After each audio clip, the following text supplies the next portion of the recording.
Jika anak kecil tolak kita masa solat, adakah boleh kita pegang pendapat yang kata tidak batal solat selagi nampak rupa orang yang solat, sedangkan kita sudah bergoyang kerana kena tolak? Bagus soalan ni. Dia tengah semayang, budak anak dia mari tolak, tak erti, sebab tu panggil ghairu mumayyiz. Tak pandai membela orang tengah semayang ke bukan. Dia tak erti.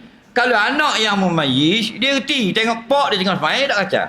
Walaupun dia baru 6 tahun, tak balik. Itu mumayyiz.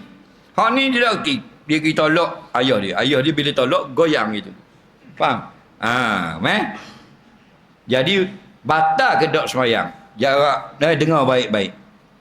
Pendapat yang mu'tamad, kalau kita berubah bentuk daripada sedang berdiri kepada rupa yang sangat hodoh dengan banding dengan orang yang semayang, batal.